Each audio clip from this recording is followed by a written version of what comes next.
Hi everyone, welcome to Raise the Games Ask Us Anything event on women's voices in games. I'm joined today by four impressive women who work in a variety of disciplines across our wonderful industry. So today they'll be sharing with you some insights into their career journeys, what a typical day looks like for them, as well as share some advice for those of you who are either aspiring to get into the games industry or those of you even thinking of shifting roles within it. You'll also get the chance to ask questions yourselves to the audience in the appropriate chat boxes. So today's event is part of UK's Raise the Game initiative. The Raise the Game pledge is aimed at helping the UK games industry grow and improve in all areas of equality, diversity and inclusivity. This is through providing guidance and practical advice, as well as engagement activities such as this event, both online and in person. So first things first, let's start with introduction. So myself, my name is Grace Shin, and I'm the Policy and Public Affairs Manager at UKI, which is the trade association for the UK's games industry. So I'm joined by Huda, Bianca, Sarah, and Leah, who should be joining. Wonderful. Hello, everyone. Hello. So I thought we'd start with some introductions. So if you could just introduce yourselves, where you work, your job title, and so on. So Huda, should we start with you?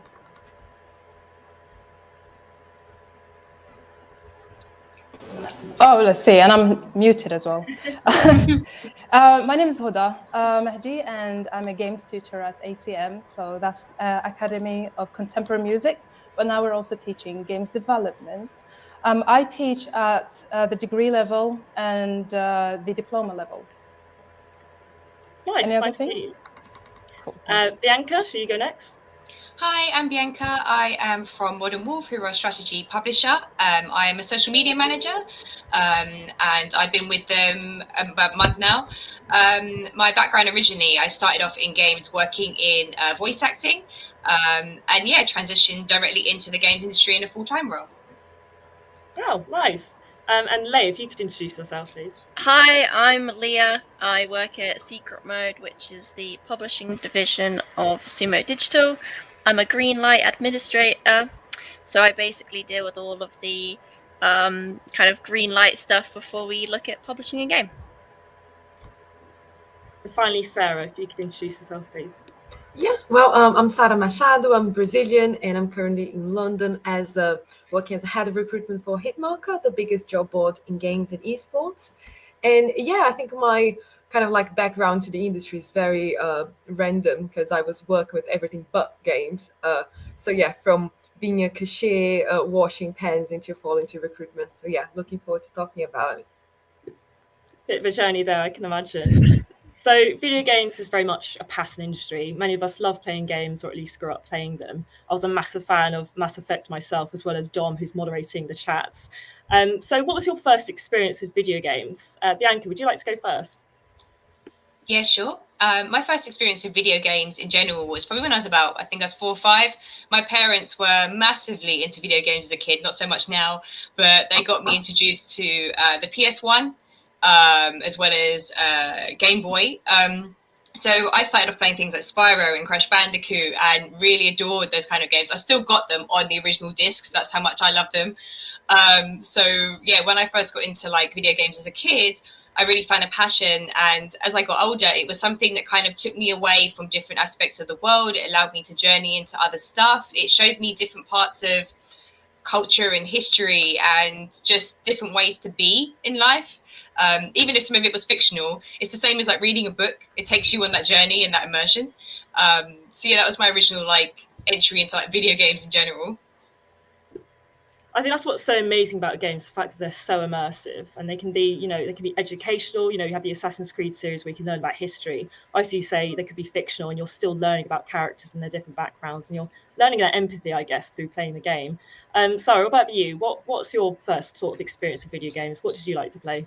So yeah, it's funny talking about learning really, because I literally wouldn't be here if I didn't play games. They taught me English, they taught me how to be a planner, project manager, literally everything. I remember the first game I played was Speedy Eggbird, which is just very, very alternative nowadays, but it allowed you to create your own levels. So I remember growing up, just like creating my sister little levels that were easier than mine so we could play together. And then it kind of just evolved from that to like Age of Empires, which is responsible for me studying war studies at university. So yeah, games really affected everything. I wonder, did your degree help you in Age of Empires at all? Did it help you plan your battle? The only thing I degree was good Let's see. What about you, Huda? What sort of games did you like to play? What your experience? Right. So I don't actually remember my first kind of game experience in that sense. I come from a family, just like you, Bianca, a family with, who are gamers, even before I was, born. And I always hear these stories about how mom just spent all of my dad's coins on Tetris and Space Invaders in the 70s arcade modes and stuff. So I'm always compared to, the time when I was born versus the time when Mega Drive came and we got it. So I don't actually remember, okay, that's the first time I actually played games. My earliest memories of games, though.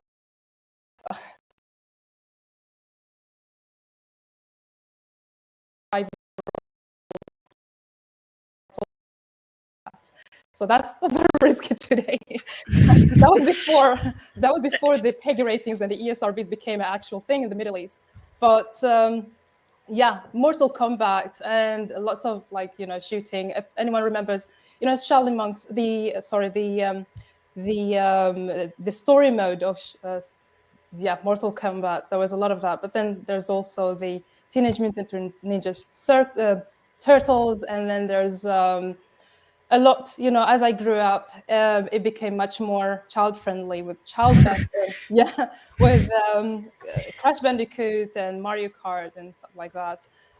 We've always been a Sega and then to PlayStation family, so I don't have many memories of the Nintendo. So when I grew up in university, that's when but I've always been one, Pandemonium, Wipeout. So just like you, Bianca, I still have the PlayStation 1, like Wipeout 3. Still loving it. Yeah, still playing it on my PlayStation 2. Yeah, that's my earliest memories. That's so funny about one of your first games being Mortal Kombat. I'm surprised that hasn't put you off, actually. No. I'm actually, I'm more put off now than before. I guess I didn't realize it back then, but now it's much more graphic and much more real.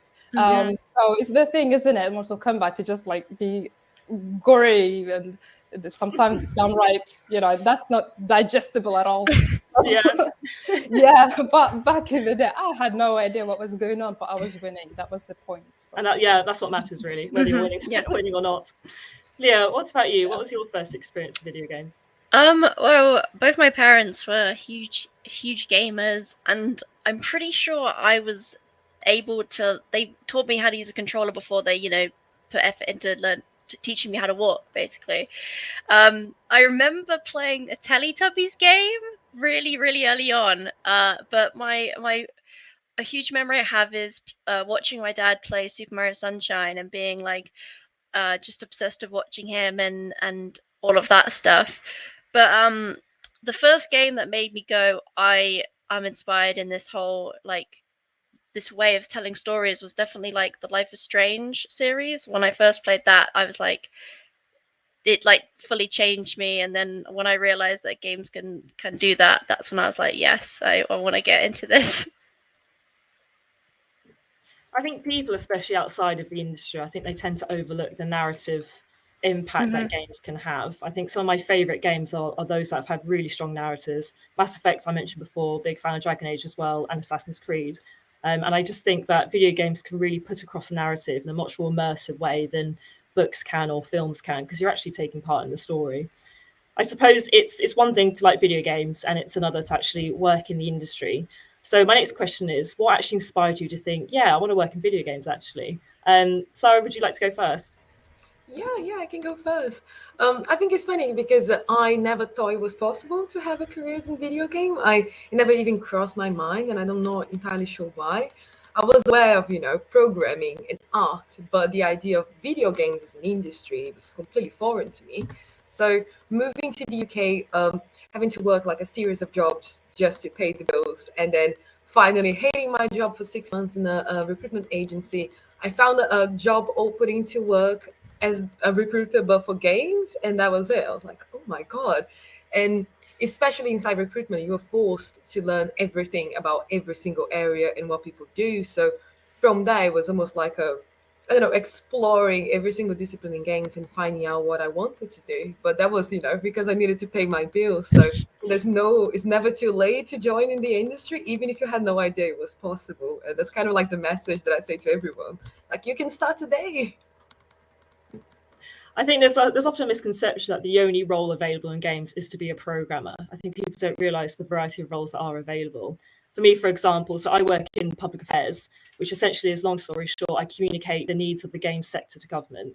And after graduating, I knew I wanted to work in PR or public affairs, but I just, for some reason, never thought that I could do that in the games industry. After I graduated, I got this job at Yuki, and it's just opened up a whole world. And I just love working in this industry. There's so many friendly, lovely people in it, including you guys. Bianca, what about you? What inspired you to think, yeah, I'm going to work in games? So originally when I thought about working in games, I think I was like 21 or 22, I'm like 28 now. And at the time I just like finished uni, wasn't too sure. And at the point I didn't think it was a possibility. In my head, there was this narrative at that point spun around the games industry that's very male dominated, very male heavy, and getting into a studio is nigh on impossible, especially as a person of color. It was quite a difficult thing to do. So for a while I was like, I'm not too sure. And then I made a few friends in the games industry living in Brighton. See, quite a good games hub. I've made quite a few friends in the games industry, and they were like, no, you should do this. It's great. Like, it's awesome. We've done so many cool things. And I kept watching them do all this really cool stuff. And I was like, oh, I really want to do that. And basically, I started off maybe a year ago with a friend of mine who was like, you should go and get a mentor. Like, because I've been working in events for several years, I had some transferable skills, but I'd never worked directly in games. I thought, oh, it'd be a good idea to meet someone from the industry. Ended up meeting a guy from a studio, super lovely, spent 6 months with me talking about my whole portfolio, going through stuff, building things there. We even built a game, which was really cool. But just to get an understanding and a feel for all the different roles and different aspects. And I managed to network with so many really cool, awesome people. And I was like, these are my people. These are the people that I feel like I need in my life. So I actually only got my first full-time role about a month ago with Modern Wolf.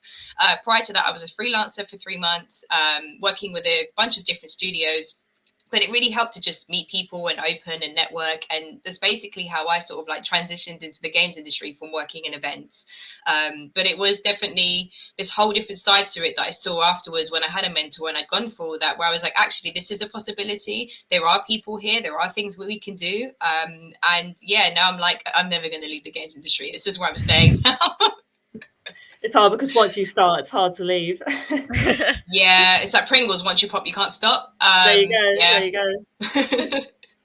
Huza, what inspired you to get a career in video games? Yeah, so honestly, I'm not really sure because I had no idea to study video game development before starting it, really. I was going to become a paleontologist or an astronomer or a physician. I had no idea you could study games development and become a game developer, although I did play games my whole life. And Bianca, as I said, it's very... the thing is, in the industry, it's not just very male-dominated, but it's mostly talked about by males. So I had no idea there were other girls who wanted to play games, except from my family, and we never really talked about it as a career. So it wasn't until I started, I was going to go into university, that my brother just went, hey, let's study something fun together, games development. And I'm like, what does that mean even? So I didn't even know what programming was or anything. I got into it and I had this mindset that I want to save the world. You know, when you're young and you're like, I'm going to change the world, I'm going to save the world. And I started talking about World of Warcraft. And I'm like, how on earth are you going to do that? So I had this kind of major depression for some time before getting an actual introduction to games. And then I was introduced to programming. I'm like, hold on, they're onto something. And that's when my passion started to spark. That's when I thought, oh my God, this is something we can work with. And we started talking about, game design and game psychology, and how much you can do, like the behavior and the things that you can make people realize and change within people, just to get them to have, for instance, empathy, and just to show them different perspectives of reality. And just sharing stories, but in a more interactive way with programming. So I think that's when I started getting like eased into this game development pathway, and I've never really looked back. I specialize in games programming, and I'm teaching games programming now, and some psychology and business as well. So due to my road, and so it's kind of just strengthening my passion for working in games, and I still think I can change the world with games. So that's pretty much me. Well, maybe one day, fingers crossed, who knows. I think a lot goes into games design. It's not just programming, a win or a loss in a game. It's a lot about thinking about how players might interact with the world, how they might move through a level, and how you might want to point them to interact with certain objects and things like that. I think it's quite interesting to see it that way. Leah, what about you? What inspired you to get a career in video games?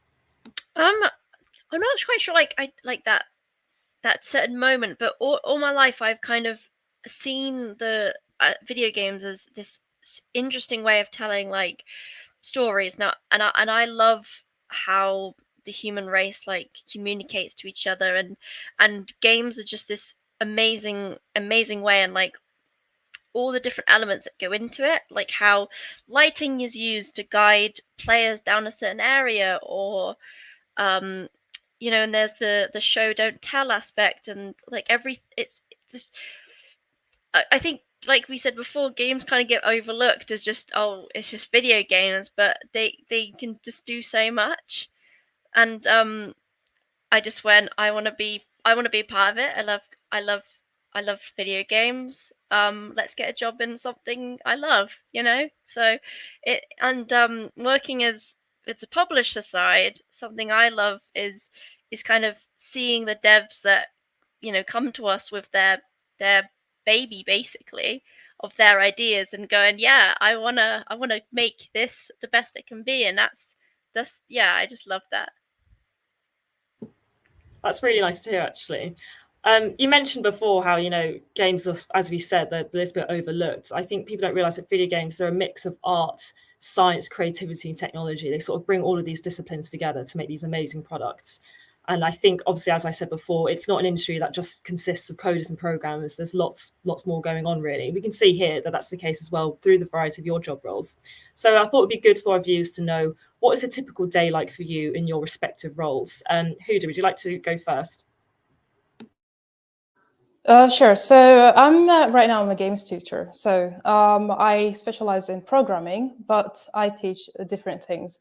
My typical day is very much thinking about everything while trying to gear it towards one thing. And what that basically means is that, for instance, right now they are learning about ethics in games, and I make them see the bigger picture. So as I said, it's not just about games and just about games programming. It's about the people playing those games. And what we do is we make them connect with the wider community, with different types of communities. So they're going to look at different games from different regions, like, from Africa and from Japan, but also from India or from South America and so on and so forth.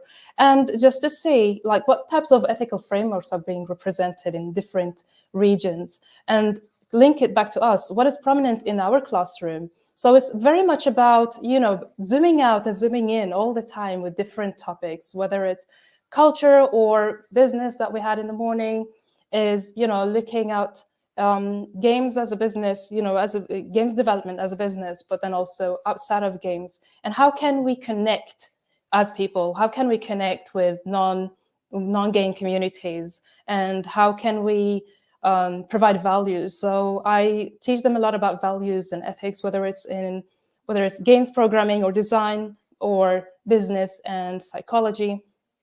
It's very much about helping them not what to think, but how to think about life. And it's not just, as I said, numbers, or not just getting something done, but what is the value that you're presenting?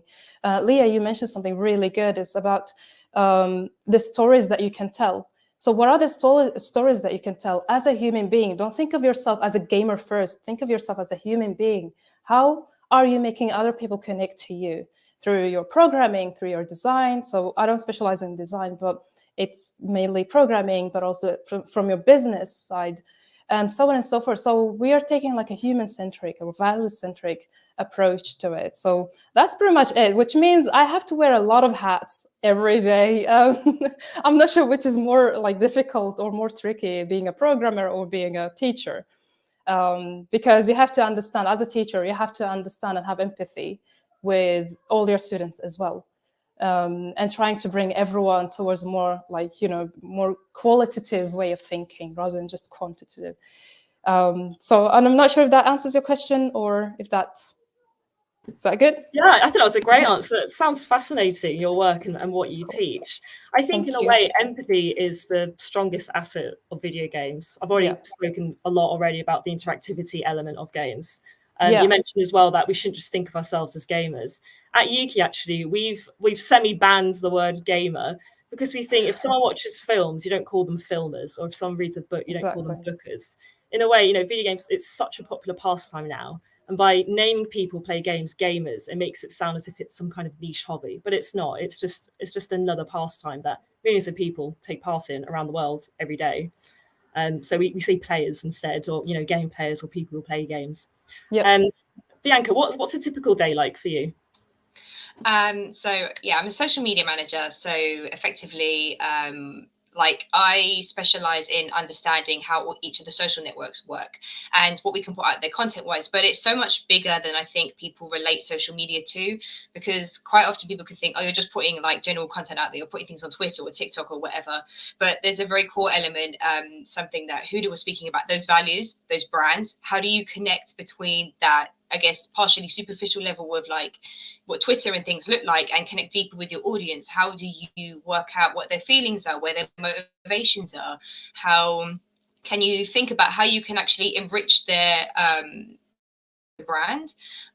So it's very much there's a deeper dive into it in terms of thinking about how you can support the people who do stuff with you. It's kind of like, what can we do for our players? Yes, we want to generate awareness around things that are going on and things that we're doing, but how can we show the players that we care? How can we build a community? How can we think about those intrinsic parts and core parts that bring us together?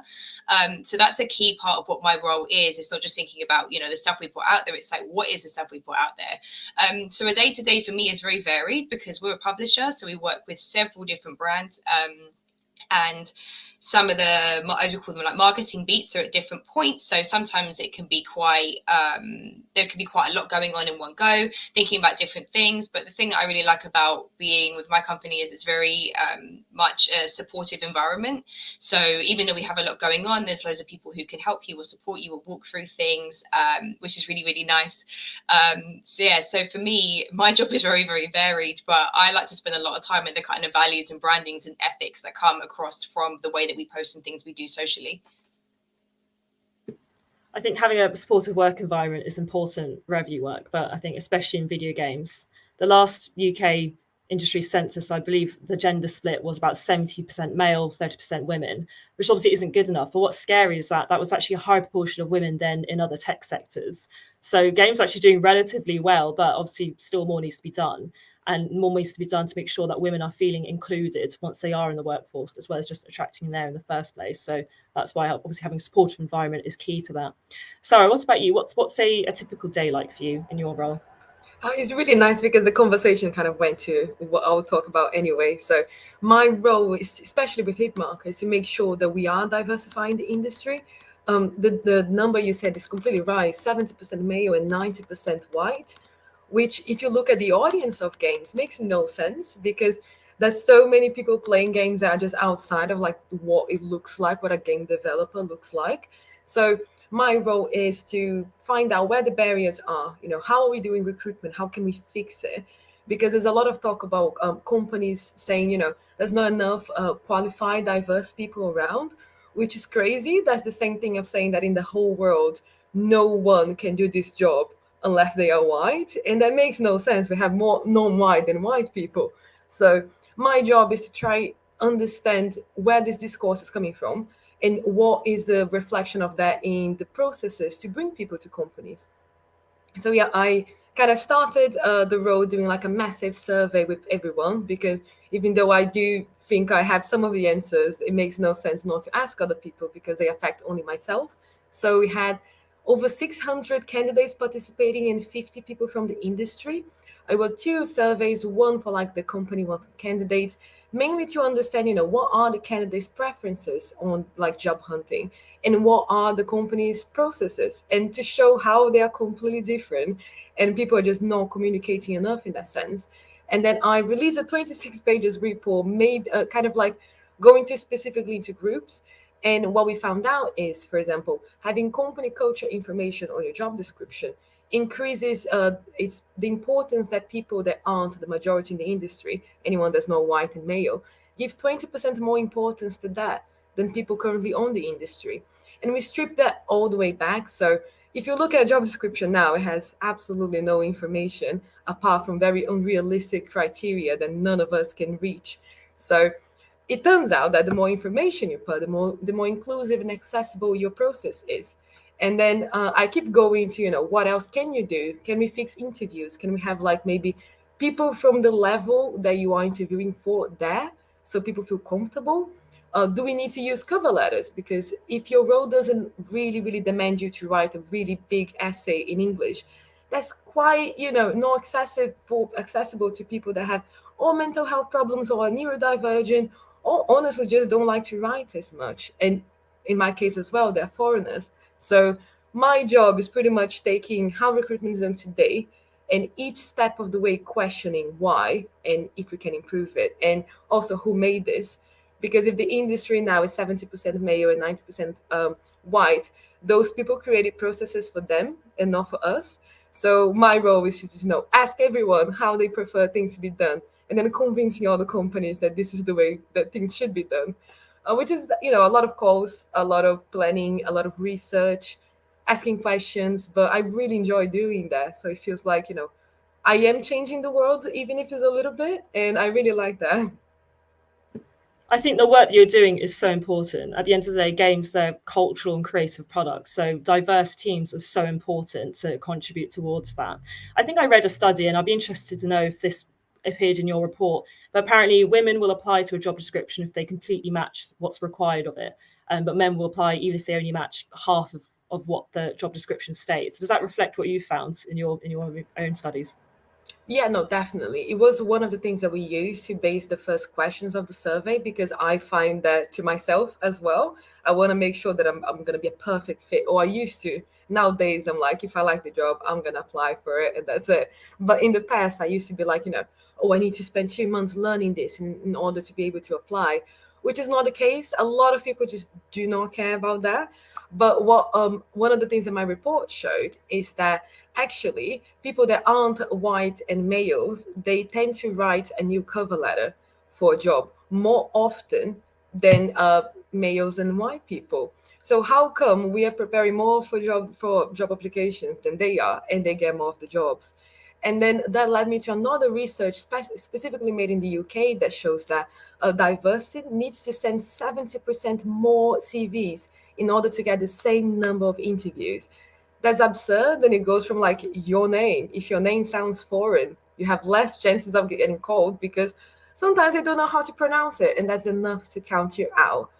And I know that because I work in very traditional agencies, and I couldn't let it slide. I physically couldn't do it. So yeah, there's so many reports about the subject, but we need to connect all of them and show companies that there's a point that you need to stop talking about it and you need to just change how you do things. So hopefully we're getting there. I suppose we've passed that stage of understanding where there's issues and where the limitations are, but now it's time to actually address those, try to fix them where possible. Yeah. Leah, what about you? What's a typical day like for you in your job? Well, it's kind of a weird one because I kind of made the job that I'm currently in. So I was hired as a junior QA, but I kind of was writing these reports about our inbound pitches and like the games that come to us, and then that kind of snowballed into this role of kind of not doing QA but evaluating these builds and these games that devs will send us. And apparently that's a rare thing for people to do, is actually give feedback and play the games that they send us, which I thought was like really strange that we're like rare to do that, which is what odd.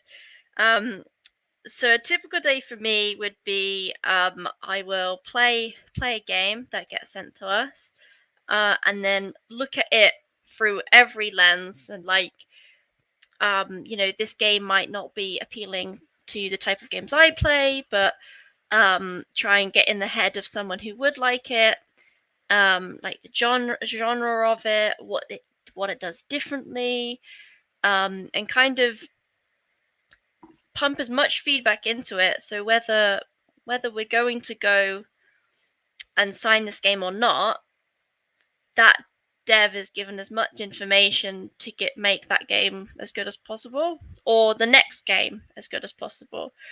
And when I'm not doing reports, I will kind of put together decks to kind of present to like the board and stuff of like, this is a game we should sign. So I kind of look after all the games pre-signing it. So it's kind of weird. Like once I sign it, I'm like, bye. but I try and I like wanting to care for all the games that go through our individual stages. So that's kind of a typical day for me.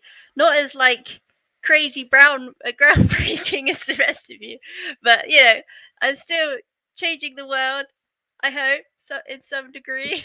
You're changing your lives with games developers, I'm sure. I'm sure there's lots of people listening and thinking, oh my God, you have the best job ever. You basically get paid to play games. I'm wondering, has that impacted how you play games in your free time, or is it all just one big blur? So we kind of have a little bit of a joke that even if I'm playing a game in my free time, bugs manage to find me. Or we'll be playing games as a group among like the work friends, and bugs find me. No one else, just me. And it's kind of like I can't. I'm trying to not work here. And I guess sometimes when I play games for myself, that I have this voice in the back of my head, kind of evaluating it, and I'm like, no, I can calm down now. And this is just for fun, not for work. But it does become a bit of a blur. I like my the normal genres I would typically play has expanded massively. So it definitely has affected me playing games, but I would say for the better, definitely. So today is International Women's Day, obviously, hence why we're holding this event. So I suppose I wanted to ask all of you, what does International Women's Day mean to you, and why do you think it's important? And before I go to get some answers, I just want to remind the audience that in probably about 7 minutes' time, we'll start opening the floor for any questions that you want to ask our panel. So feel free to type in any questions that you'd like into the chat boxes of any respective stream that you're watching. I believe it's on Twitch, YouTube, as well as Twitter. So feel free to send in any questions. So let's start with Leah this time. Why do you think International Women's Day is important, and what does it mean to you? Well, I think it's important for like no matter what gender you are, especially for children, to see like women thriving. Like I see it a lot if like it's really the generational, like the trickling down of like certain comments or certain teachings that kind of are the issue. And like I think that's why it's really important for just everyone to see that women can, they just can do what they want to do, and that's okay. And it's important to me because like I want to see everyone just be happy, it's not like, it's, I guess, a hard one. I mean, not really, but it's, I want to make sure that the children want to know that they can know that they can do any job, no matter what it is. Yeah, I completely agree. And whether that's joining me in playing games, so be it. I think you raised a really good point. I think International Women's Day is not just women. Gender equality, everyone should be listening up and sitting up and taking heed. And I think everyone would benefit if they paid attention. Huda, what about you? Why do you think it's important, and what does it mean to you? Right. So actually, for the longest time, it just meant my mom's birthday. So I had no idea it was a Women's International Day. But I think it's a good way.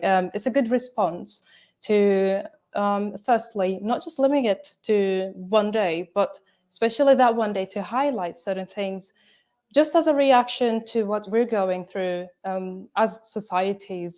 Today in this era, we're still battling lots of misconceptions and just I don't need to even mention all the gender inequalities and inequities. But the International Women's Day is just an important thing.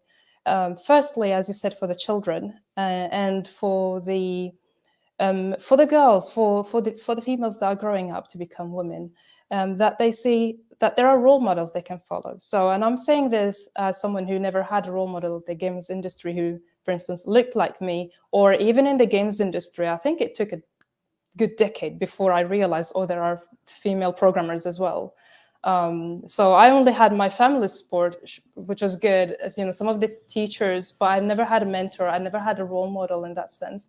And then when I started looking around, when I started to understand that, hey, take initiative more, and there are more bigger circles to look into. And also when I moved to London, where you have a much bigger scene of the game industry. That's when I started realizing. Oh, and I also joined women in games jobs. It was a very small group back then. So that's when I realized, oh my God, there are so many people like me. So it's during those days that these kind of questions are highlighted. It's not just about the problems that we're facing, but also the challenges that we don't think about. I never realized that, Sarah, you were talking about recruitment and how things are very skewed and don't reflect reality. I never were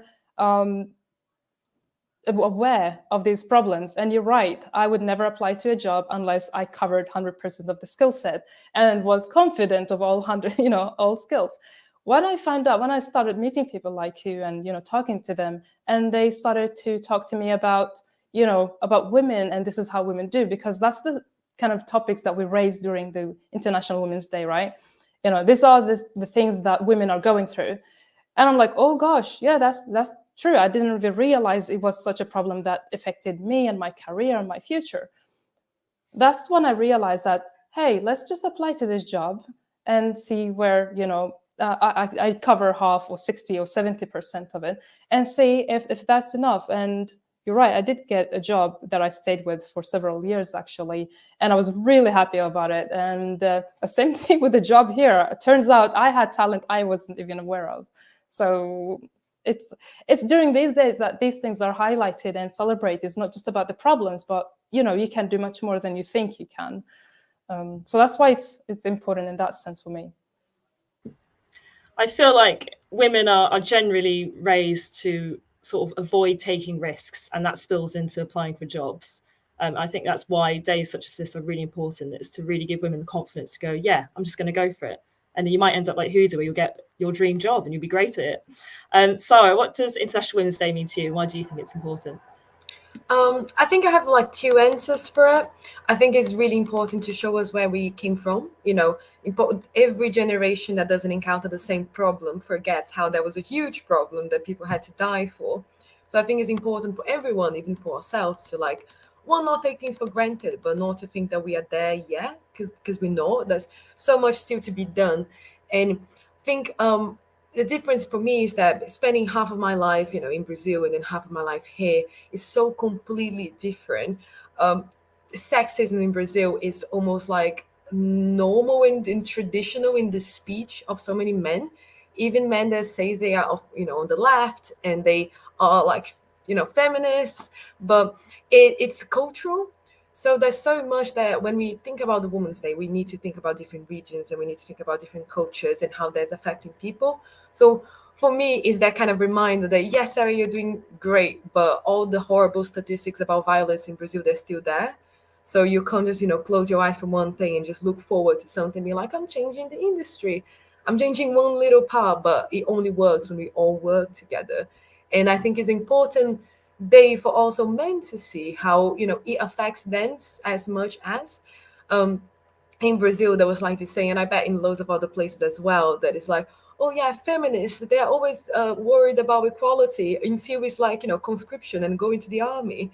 And my answer to that, especially studying, you know, defense and war, is who do you think made that rule? It wasn't us. We didn't decide we weren't gonna go. You guys did, because you put us, you know, in the home front taking care of the kids. So there's so much that they are fighting against us that we are just in the same side, that I think this day is important to bring that conversation as well. But without remembering that, you know, we do need to be the protagonists of this because it affects us so much. But yeah, it's a good happy day, but also, you know, there's so much that we need to fight for still. I thought that was a great answer, Sarah. I liked your idea of, you know, carrying on the work of previous generations. I think for me, it's important to note that, you know, equality comes in different forms. It's not just about legal equality, as in whether we both can vote. To me, for example, right now, I think a big challenge right now is social inequality. So casual sexism, stereotypes, and so on, images that we portray of women and things like that, which directly impact what kind of roles they can achieve in the games industry and other industries as well in general. Bianca, what about you? What is International Women's Day, and what does it mean to you, and why do you think it's important? I'm going to try not to rehash what everybody else is saying as well at the same time. But one thing I was thinking about is how a lot of people that I've spoken to recently, either about like stuff to do with women or racism or anything in between, is a lot of people say, how can this still be happening in 2022? There's this idea that we've moved so far forward that we can't go back, but without realizing that we're still carrying those things from the past with us anyway. And for me, International Women's Day is a highlight to the testament of women, things that they've been through, whether they be positive or negative, female empowerment, being able to show this is what people are still going through. These are still prominent themes and problems and, you know, inspirational things. I think about me as a woman, like growing up, especially as a Black woman growing up, my dad had taught me that you're going to have to work twice as hard to get half as far. And in some cases that has been the case, in some it hasn't. But it's just the idea that I knew as a woman and as a Black woman, that would be harder for me to get involved in these things and to be a part of stuff. I thought I only had a linear path in life. And being able to see these things on things like International Women's Day or people talking about this kind of stuff in general was so inspirational for me to think there is more I can have to my life. When I finished at university, even being able to go to university was a big thing for me in the first place. But like being able to finish uni and be like, okay, I've got a degree now. I can do all these things. The world is actually can partly be my oyster, even though some parts of it are hard and difficult to get into, and some industries are harder than others. Things like International Women's Day give you that insight to how things are getting better. The people who are championing for women, the studios in like the games industry who are championing for women as well. So for me, it's a very personal day. It's also my brother's birthday, so I feel like he took a bit of that limelight.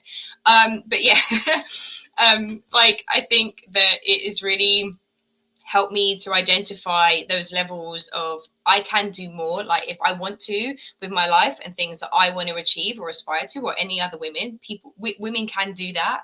And I wish that I didn't see as much of it when I was growing up, like as a teenager. It's only in the last few years I've seen more of it as I've got more involved in like social media and other aspects of seeing things like naturally. But being able to see that more in like movies, in books, especially in games, like all of it is just so helpful. And if it makes somebody, even if International Women's Day makes somebody sit back and think, you know what, I haven't done enough, then that for me is something, like it's making some kind of progressive change. So yeah, for me, it's very like emotionally charged, I would say. But like, I just think it's super important. Especially with doing talks with people like this, and being able to see how much the women inspire and empower people. Yeah, it's great. I really love all of your answers. I think I completely agree with every word that everyone has said here. We've got a couple of audience questions that I'm now going to move on to. So the first is, what are some challenges you faced in the games industry? And what is, do you think, the number one thing that you'd like the industry to improve upon? I don't know if anyone is eager to go first. Otherwise, I will pick on someone. Otherwise, I will pick on Sarah, if that's okay. So, what are some challenges you faced and what would you like to see improved in the industry? I knew I was going to get picked. I had a feeling here. But I don't know. If you follow me on Twitter, you know I complain about so many things all the time. So I'll try not to do that here. A lot of silly things, like, situations being gate kept from me because they assume whatever they want to assume, to like bigger things, as in not being invited for a very important call because I'm not seen as important in that company. But then when things don't work out, it's like, oh, how come you didn't fix that communication issue when I wasn't involved in the first place? It's a lot of, when things go wrong, people look at you, but they never see you as part of the table in the first place. So it does feel very unfair and frustrating sometimes. But there's also like little and big things. But when I started in the industry, I was one of the reasons why I only last 6 months in that specific job.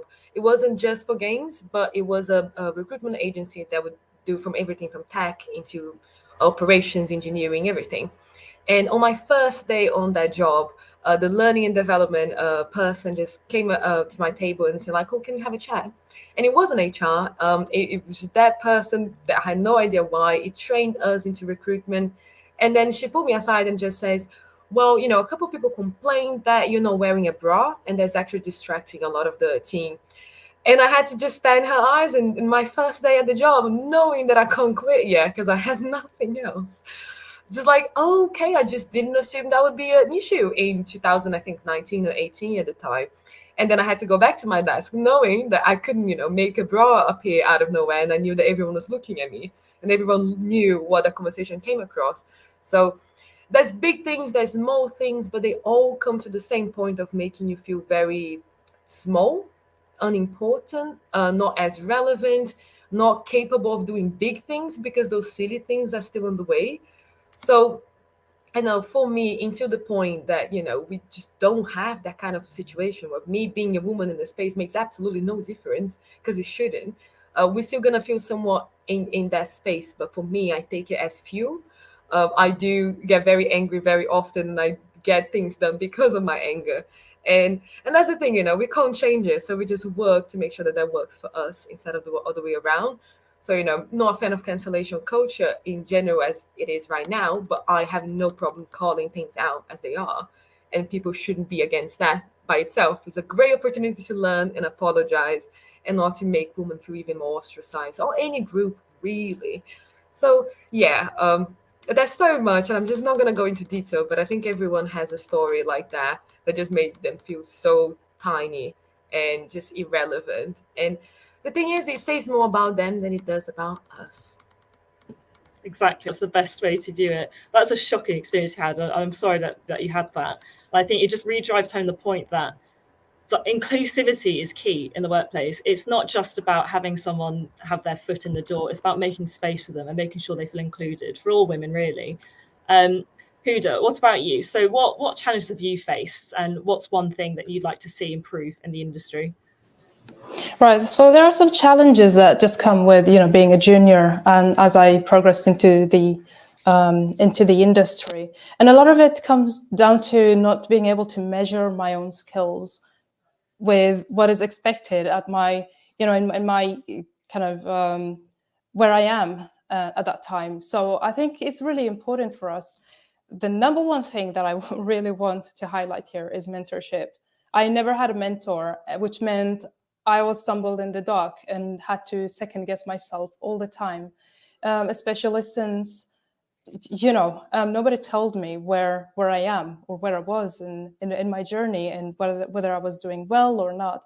And that has put me through some really, at some point, traumatic experiences in terms of, at first I thought I was doing well, but from my first job, for instance, I was fired after 3 months. And I was really shocked because I was being told, yeah, sure, you're doing fine. As I grew up and as my skills improved, I realized that, hold on, the problem wasn't necessarily me. I was a junior programmer. But at the same time, management was really bad in terms of, I wasn't even getting a design document to follow. So I was just winging it the whole way. And they wanted revenue after 1 month. So I was like, this is crazy. That shouldn't fall on, on a junior programmer's shoulders to fix everything, especially not when it's being clarified what the job is going to be. So that is something that, realizing, having a mentor that would clarify to you, where you're at, how to measure yourself and measure your skill sets, your knowledge base, to where you should be, like at your own levels, will give you a healthier lifestyle as well, and a healthier journey towards your career, instead of you going round and round. Some of the other challenges include, as I said before, that so few women in the industry and so few looking like me, so I couldn't really connect with people. That is something that I did not expect. As I said, I come from a family of gamers, and we're more female than male, so I had no idea it was a male-dominated industry until university, where people told me, well, you're Black, you're hijabi, you're female. It was like I was asking for problems and trouble, and I had no idea about it. Thanks to my family's support, I kept going. But things like that, a wake-up call and mentorship towards, like, this is the way to go, or this is how you can do it, this is how you can build your own career, your own journey. I think people have become better with it nowadays, but we still need so much more, and we need to focus so much more on diversity as well, and have diverse mentors, giving us different types of experiences, whether it's not just black and white, because we're talking a lot about black and white, but we have the brown people, we have all kinds of people, right? And we need people from different types of regions. Sarah, you're from Brazil. That's really, really interesting, because we always when we think about like America, we always think about Central America, right? In the US, we'd never, like, it's so rare that I hear the stories of South Americans. You know what I mean? Like that, and that is, we can't just treat them as one culture or one way of looking at things, one perspective, one ethical framework. So we need more diverse stories and more diverse mentors, so that we can connect. We can say that even if we don't come from the same region, or we don't have the same religion, or we don't look the same, we have similar problems with, you know what I mean? So that is something that I really would like to highlight and want changed. And this is mainly why I'm here, for instance, today, or why I'm teaching, because I feel maybe I can be, that change for someone to just listen to what I have to say, to what I teach, and say, I can do that as well. So that's it. I think you mentioned how you have a lot of women gamers in your family, and I guess you're fortunate enough to have that kind of support, but it does make me worry about the women out there who don't have that kind of support network, and it just goes to show how important it is to have access to mentors, so you have the confidence to go forward in your career. I'm just a bit conscious of time, so I'm going to move on to the next question, if that's okay. An audience question is, what advice would you give to young women looking to get into the industry? Bianca, would you like to answer that one first?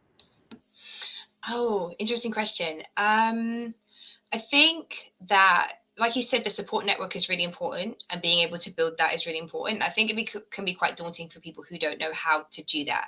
I think getting involved in essences of communities, certain hubs and information. So, for example, I do work for like BAME games, which help people, either young, whatever age they are, to transition from BAME backgrounds into the industry.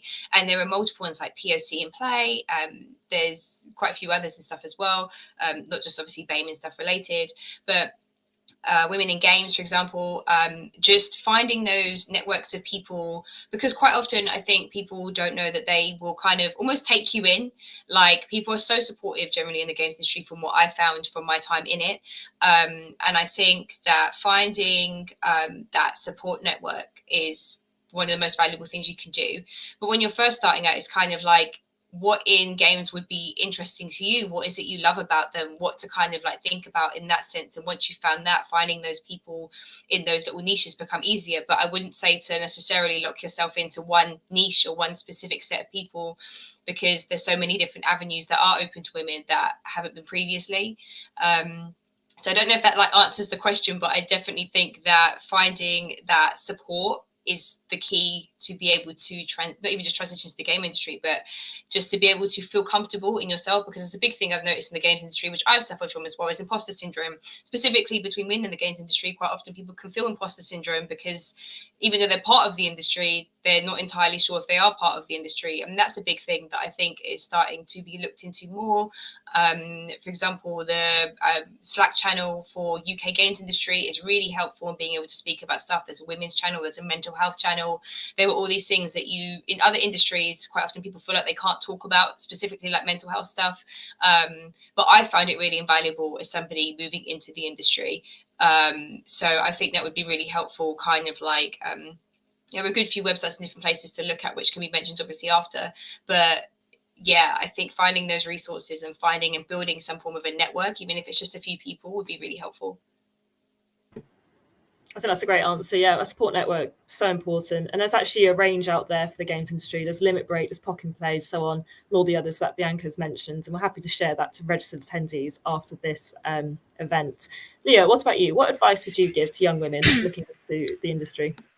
I am a bit conscious of time, but I will just say that just to be unapologetic about how passionate you are about games in general, just because like nothing shows like how a great asset to this industry than just completely being truthful and saying how much you love it.